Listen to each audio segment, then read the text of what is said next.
Halo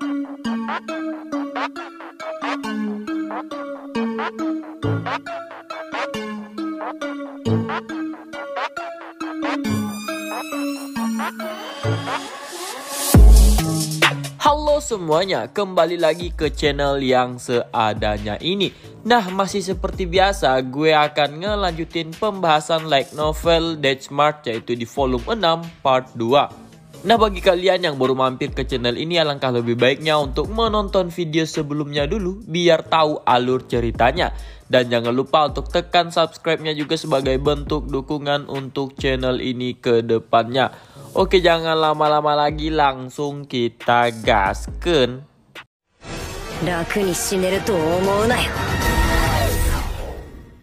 Di dalam perjalanannya, Nana pun melapor bahwa dia melihat monster berbentuk jembatan dan menyarankan mereka bersiap untuk pertempuran.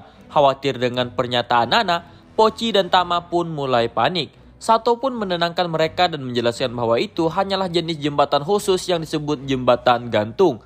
Ketika Sato menatap jembatan tarik itu, layar AR-nya pun memberitahunya bahwa bagian yang bergerak itu sebenarnya adalah sejenis golem. Pemandu wisata pun datang dan menjelaskan bahwa jembatan itu diciptakan oleh para dewa 1000 tahun yang lalu. Dia juga memberitahu bahwa dermaga jembatan termasuk pos penghalang sehingga monster akuatik tidak bisa mendekati pinggiran ibu kota lama. Di hilir, Sato pun bisa melihat belasan tiang penghalang yang didirikan di samping jembatan. Ketika pemandu berbicara kepada mereka, kapal mereka pun melintasi pelabuhan dengan banyak kapal, melakukan perjalanan ke anak sungai di sepanjang tepi kota, dan memasuki sebuah pelabuhan eksklusif khusus untuk para bangsawan. Seluruh kota sedang berada dalam suasana pesta yang meriah berkat turnamen seni bela diri yang sedang berlangsung. Ketika kapal sedang berlabuh, Sato pun mencari informasi terbaru tentang kota itu. Di sana, ada banyak pejuang tingkat tinggi karena sedang ada turnamen di mana Miss Ringren menjadi yang tertinggi di level 55. Tetapi Sato tidak menemukan reinkarnasi seperti Arisa, orang-orang dengan gelar pahlawan, iblis atau sejenisnya. Namun, dia melihat masih ada sekitar 30.000 anggota sayap pemuja iblis yang tersisa di ibu kota lama. 9 dari bagian bawah kota, 15 bersembunyi di bawah kastil seorang bangsawan bernama Kon Bobino, dan 4 ditahan di penjara bawah tanah kota Kastil Duke. 2 sisanya berada di dalam kastil itu sendiri. Mereka adalah putra ketiga sang Duke, juga pemansara dan tangan kanannya. Pangeran Bobino sendiri bukan anggota Wing of Freedom, tetapi sebenarnya dia ada di eselon atasnya. Karena hal terakhir yang Sato inginkan adalah Raja Iblis lain atau sejenisnya yang dibangkitkan, jadi dia harus melaporkan nama-nama itu dan menyembunyikan tempat untuk adipati di bawah pahlawan, atau dalam hal ini Sato itu sendiri. Karena sebagian besar anggota Wing of Freedom telah banyak yang terbunuh selama insiden Raja Iblis yang telah Sato gagalkan, jadi Sato pikir mereka tidak dapat melakukan rencana besar-besaran seperti itu dalam waktu dekat. Meskipun begitu, Sato tidak ingin mengendurkan kewaspadaannya karena kereta fantasi yang disebut mobil golem yang dikirim saudaranya telah tiba. Tolma pun memanggil Sato dan menawarkan mereka untuk tinggal sementara di kediamannya. Dengan sopan, Sato pun menolaknya karena mereka akan tinggal di rumah Kon Worgok yang terhormat. Kon Worgok adalah raja muda kota Gururian. Karena Sato telah mengalahkan iblis neraka kecil yang menyerang wilayahnya, jadi dia pun menawarkan mereka untuk tinggal di rumah orang tuanya di ibu kota lama. Setelah itu, mereka pun berpisah dan langsung menuju tujuan mereka masing-masing. Di perjalanan, Nona Karina dan pengawalnya, Pina, berada di kereta bersama Sato yang ditemani Arisa dan Mia. Kecuali Lulu, gadis-gadis yang lain mengendara di depan dan di belakang gerbong. Tama dan Pochi sedang mengendarai Runosaurus. Telinga dan ekor mereka pun disembunyikan oleh jubah berkerudung. Sementara Liza dan Nana memakai baju lapis baja dan menunggangi kuda. Erina, salah satu pengawal pembantu Nona Karina lainnya, sedang menunggang kuda di sebelah kereta. Segera setelah mereka melewati serangkaian gerbang besar di dekat pelabuhan, mereka pun telah berada di tengah-tengah seperempat kota aristokrat dan berhenti tepat di depan gerbang. Daerah itu dibangun dengan jenis sihir bumi khusus yang disebut sihir arsitektur oleh seorang bangsawan bernama Kon Hohen, yang merupakan ahli seni yang tinggal di ibu kota lama. Ketika Sato merenung, kereta pun tiba di lingkungan yang sunyi tempat tinggal para bangsawan kaya. Di peta, Sato pun melihat bangsawan berpangkat tinggi lainnya seperti Marquess dan yang berkedudukan tinggal di dekat kastil Duke. Arisa pun bertanya kepada Miss Karina apakah dia akan tinggal dengan Count Worgok. Miss Karina pun membenarkannya, namun dia berencana untuk tinggal di asrama Orion karena beberapa pemuda lain juga ada yang tinggal di Count Worgok sehingga dia merasa tidak nyaman untuk tinggal di sana. Orion adalah putra tertua Baron Muno, berusia 14 tahun, 5 tahun lebih muda dari Karina. Dia belajar di luar negeri di ibu kota lama. Menurut Viscount Nina dari Muno Baroni, ia telah memilih itu daripada akademi yang terhormat di ibu kota kerajaan karena para bangsawan di sana keberatan dengan kunjungannya. Itu disebabkan reputasi Baron sebagai wilayah terkutuk. Akhirnya, kereta pun memperlambat langkah mereka yang telah berada tidak jauh dari istana Adipati.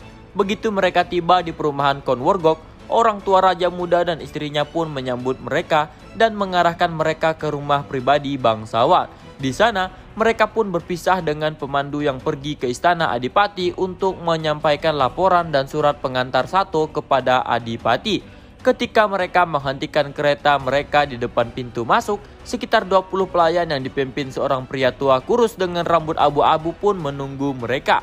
Pria itu pun menyapa dan memperkenalkan dirinya sebagai sebab pengawas rumah itu. Kemudian, Sato pun memperkenalkan dirinya juga sebagai Sato Pendragon, seorang ksatria turun-temurun. Lalu, Sato pun memperkenalkan Nona Karina juga. Setelah Sebaf menuntun mereka ke ruang tamu dan bersantai sejenak, Sato pun memintanya untuk melakukan tur untuk melihat-lihat kamar mereka. Parti Nona Karina berada di lantai yang berbeda dengan mereka. Setelah tur, Sato pun membiarkan anak-anak menjelajahi mansion dengan bebas. Ketika Sato menjatuhkan diri ke ranjang untuk mengatur rencana kunjungan mereka, Arisa dan Lulu pun kembali dari berkeliling di dapur. Dengan gembira, Lulu pun memberitahu Sato semua tentang alat sulap yang berhubungan dengan memasak di sana. Sebab juga memberi mereka izin untuk menggunakan ruang tersebut, sehingga mereka bisa menyiapkan makanan sendiri selama mereka memberitahu para pelayan sebelumnya. Mendengar betapa lengkapnya alat dan bahan di dapur, Arisa pun menjerit kegirangan. Tama dan Poci pun telah mengintip keluar dari ruang ganti dan bergegas datang kegirangan karena mendengar kata makanan. Mia dan Nana yang telah kembali dari penjelajahan mereka di halaman pun melapor bahwa mereka telah menerima 2 surat. Surat-surat itu berasal dari mantan Pangeran Worgok dan Adipati Ogok. Mereka mengundang Sato dan yang lainnya untuk makan malam. Sementara Sang Duk membuat permintaan pertemuan yang disampaikan oleh pemandu wisata atas nama Sato yang akan dilakukan besok. Kedua undangan itu ditujukan hanya kepada Sato dan Nona Karina. Jadi, Sato pun menyuruh gadis-gadis lain untuk bersantai dan menikmati rumah itu. Setelah melihat berbagai hidangan mewah yang lezat, Sato pun memutuskan untuk memasaknya untuk yang lain selama mereka tinggal di ibu kota lama. Keesokan harinya, Sato dan Nona Karina pun pergi ke kastil Ogok untuk pertemuan mereka dengan Sang Duk.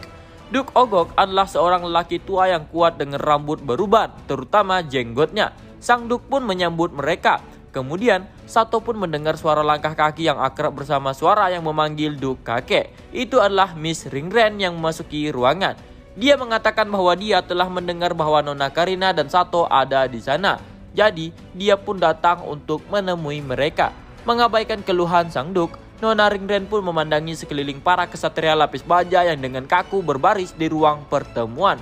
Mengingat sikap formal mereka dan baju besi yang dipoles sempurna, Sato berasumsi bahwa para ksatria itu adalah penjaga kehormatan yang memberi mereka sambutan hangat. Duk pun mengangkat tangannya untuk memberi tanda pada petugas yang berdiri di dekatnya dan para ksatria untuk berbaris keluar ruangan. Selain mereka, orang yang tinggal di ruangan itu adalah Dewan, perwira militer tingkat 50 yang terlihat angkuh dan beberapa penjaga ksatria termasuk Sir Ipasa serta beberapa pelayan lainnya. Kemudian, Duk pun memberi isyarat kepada konsul yang mengambil mampat persegi panjang dari pelayan di dekatnya dan membawanya ke Sato dan Karina sambil mengucapkan terima kasih kepada Lady Karina Muno dan Sir Sato Pendragon dari Muno Baroni untuk layanan heroik mereka dalam melindungi kota Gururian dari iblis. Dengan ini, Duk Ogok menganugerahkan medali Duci Sapphire Ogok kepada mereka. Di atas nampan ada 2 medali yang tampak berat dan 2 saset buludru penuh dengan koin emas. Sato menebak ada sekitar 100 koin di masing-masing saset. Miss Karina yang tidak terbiasa melihat emas sebanyak itu pun memiliki kilauan di matanya. Sir Ipasa pun bergumam dengan mengatakan bahwa itu adalah medali safir. Dari reaksinya, Sato dapat menilai bahwa medali itu merupakan benda yang sangat langka dan berharga. Konsul pun mengatakan bahwa iblis neraka yang lebih kecil seperti yang ada di kota Gugurian telah menyerang di setiap kota di Kadipaten. Gururian dan Sultan Wendel adalah satu-satunya yang mengalami kerusakan minimal, dan kota sisanya akan butuh bertahun-tahun untuk pulih sepenuhnya. Mendengar itu, Sato pun terkejut. Itu artinya tanduk pendek yang bisa mengubah manusia menjadi iblis juga telah muncul di kota-kota lain. Sato pun merujuk kepada peta dan menemukan 3 dari mereka di brankas tersembunyi di kantor Duk. Sato pun tidak mengatakan tentang hal itu kepada Raja Muda di kota Gururian karena takut memulai perburuan penyihir yang panik. Jumlah tanduk pendek bekas iblis yang dikalahkannya juga tidak sesuai dengan jumlah iblis yang telah Sato kalahkan. Jadi, Sato menyimpulkan bahwa itu bukanlah barang yang mereka jatuhkan setiap kali mereka dikalahkan. Memberikan tanduk bekas iblis yang dikalahkannya di kota Gugurian kepada Adipati pada saat ini juga bukan keputusan yang tepat. Jadi, Sato pun memutuskan untuk berpura-pura tidak tahu untuk saat ini. Ketika Sato memikirkannya, pertemuan dengan Sang Duk pun berlanjut. Setelah mereka menerima medali dan hadiah, item berikutnya dalam agenda adalah surat dari Baron Muno. Baron Muno meminta pinjaman dan persediaan tambahan meliputi pejabat sipil, perwira militer, dan insinyur. Dari ekspresi Sang Duk, dia pun memahami hal itu juga.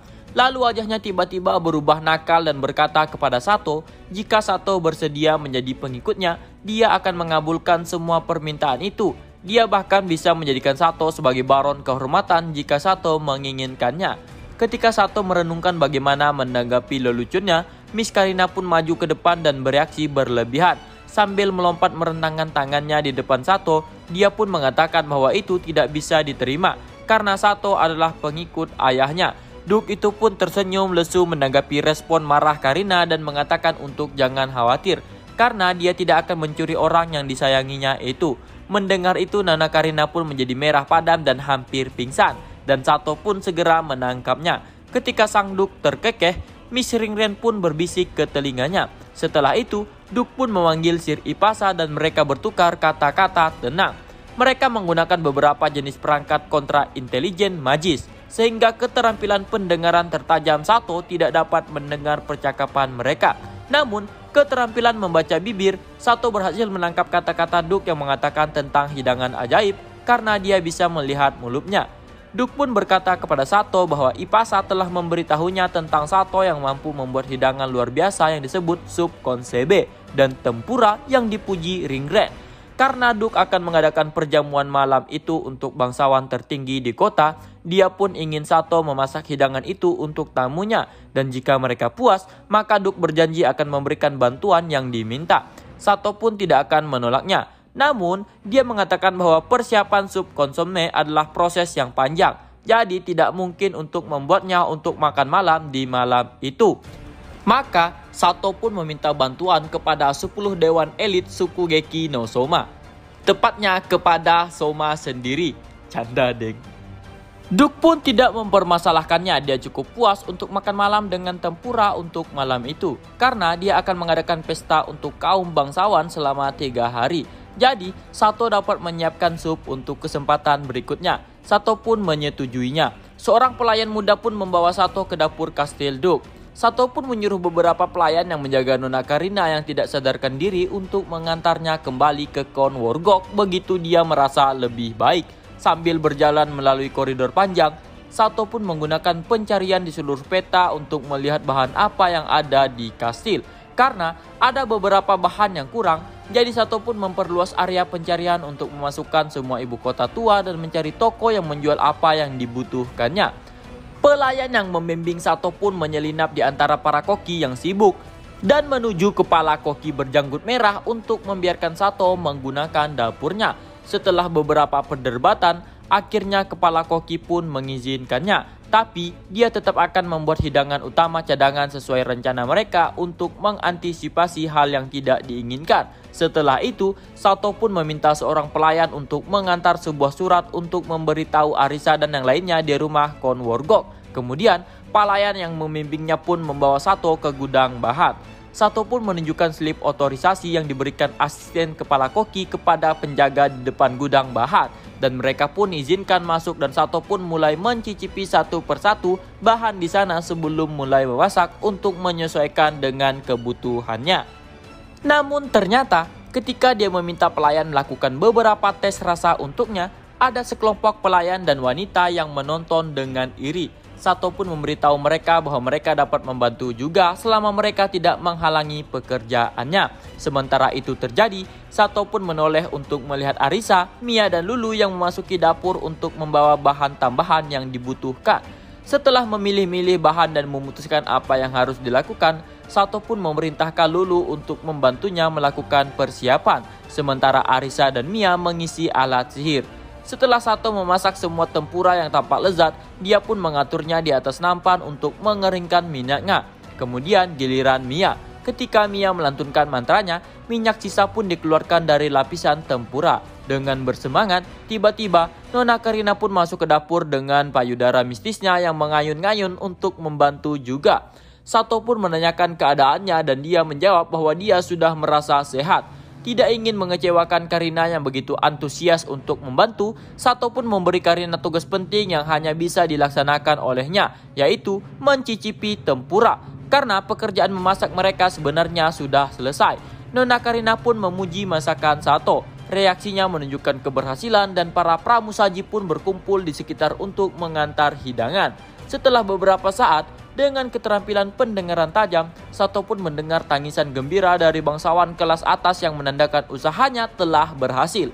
Para pelayan yang kembali ke dapur dengan senyum cerahnya pun memberitahu Sato bahwa para tamu sangat memuji masakannya. Sato pun berterima kasih kepada semuanya karena telah membantunya. Setelah jamuan sudah selesai, kemudian Sato pun berlutut di depan Duk Ogok untuk berterima kasih padanya atas undangannya. Dengan tatapan yang kuat, Duk pun mengatakan akan melakukan panggilan publik untuk orang-orang yang siap dikirim ke Munawaruni untuk memberikan bantuan. Meskipun Sato belum menyelesaikan pesanannya sepenuhnya, itu adalah bentuk kompensasi karena telah memberikan makan malam yang mengesankan untuk para bangsawan di pesta malam itu. Dan jika Sato berhasil melakukannya di malam-malam berikutnya, maka dia akan mengizinkan Sato untuk meminta sumbangan dan investasi untuk Baron juga. Nona Ringren pun menyarankan kakeknya untuk memberi penghargaan kepada Sato secara pribadi. Duk pun setuju dengan saran yang adil dari cucunya, sehingga dia pun bertanya kepada Sato apa yang diinginkannya. Setelah sempat menolak hadiahnya lalu didesak oleh Ringren dan Duk, Sato pun mengajukan permintaannya untuk memberinya izin membeli gulungan dan membaca buku di Kadipaten. Duk pun mengabulkannya dan memanggil seorang pria dengan seragam kepala pelayan untuk menulis izin. Setelah berbasa-basi dengan para bangsawan yang hadir, Sato pun menjalankan pencarian peta di ibu kota lama. Tetapi, dia tidak menemukan buku teks untuk jenis sihir tingkat lanjut di salah satu toko di sana. Tolma mengatakan bahwa saudara lakinya yang berada di Labirin City akan segera kembali melalui ibu kota kerajaan. Jadi, Tolma pun meminta Sato menunggunya sampai gulungan yang akan dibawanya. Sato pun setuju karena telah berencana untuk tinggal di ibu kota lama untuk sementara waktu. Setelah Sato kembali dari istana Adipati, dia pun mengenakan penyamarannya sebagai Nanasi sang pahlawan dan mengunjungi kamar kepala pendeta wanita di kuil Tenion di lingkungan para bangsawan untuk mengajukan sedikit pertanyaan. Di sana Sato pun berusaha menjadi Nanasi yang sangat berbeda dari Sato itu sendiri. Walau dia merasa tidak enak berbicara dengan kasar kepada seorang wanita yang lebih tua seperti pendeta kepala pendeta pun bangkit perlahan dari kursi goyangnya untuk berterima kasih kepada Sato karena telah melindungi ibu kotanya. Dia juga menjelaskan kondisi Sarah yang belum bisa bangkit dari tempat tidurnya. Tetapi dua pendeta oracle lainnya telah kembali ke kehidupan normal mereka. Menurut petanya, Sato pun melihat bahwa status Sarah terbaca weakened. Jadi dia pasti akan pulih dengan cepat. Sato pun memutuskan untuk mengunjunginya sebagai Sato setelah kondisi status itu hilang sepenuhnya. Setelah mempersilahkan kedua pendeta itu duduk, Sato pun bertanya apakah pengumuman resmi tentang Raja Iblis yang telah dikalahkannya belum dibuat karena dia belum pernah mendengar apapun tentang itu di ibu kota lama. Ketua pendeta pun mengatakan bahwa dia telah membawa laporan kepada Yang Mulia Adipati. Tetapi Adipati lebih suka menunggu sampai kuil-kuil lain menerima pesan oracle tentang hal itu sebelum membuat pengumuman resminya. Sato pun mengerti. Kemudian Sato pun berdiri untuk pergi tetapi kepala pendeta menghentikannya. Yang tersisa untuk Sato lakukan malam itu adalah secara anonim melaporkan keberadaan anggota Wings of Freedom kepada Adipati. Nah, di sini gue akan ngejelasin apa itu Wings of Freedom. Wings of Freedom adalah perkumpulan rahasia para pemuja setan. Terdiri dari sebagian besar bangsawan muda yang tidak terpengaruh. Sato berspekulasi bahwa mereka mungkin bertindak di belakang layar kultus karena ketidakharmonisan struktural dan kenaifan kelompok tersebut. Dan ada info juga nih, pada suatu saat 300 anggota hadir di Ogoch. Benteng mereka tampaknya menjadi daerah misterius beberapa ratus meter di bawah tanah ibu kota. Itu sebenarnya reruntuhan labirin Raja Babi. Ada perangkat gerbang seperti Stonehenge yang bisa mengangkut orang ke sana. Reruntuhan itu digunakan untuk mengadakan ritual. Ruang ritualnya luas, lebarnya 200 meter, tingginya 20 meter, kedalamannya hampir 1 kilometer. Banyak pilar berdiri untuk menopang ruangan. Ada 3 tempat tidur batu berjajar di altar. Ini gue bahas di video sebelumnya yang tentang perlawanan Sato melawan Raja Iblis Babi. Nah, mungkin sampai di sini dulu untuk pembahasannya kali ini. Di video selanjutnya gue akan ngasih tahu beberapa Raja Iblis yang akan nantinya berhadapan dengan Sato dan musuh utama dari Deathmark, yaitu The Demon God. Nah, jadi ditunggu aja, masih banyak volumenya cuy, masih banyak. Ini aja baru volume 6. Oke, sampai di sini dulu untuk pembahasannya kali ini. Sampai jumpa di video selanjutnya. See you.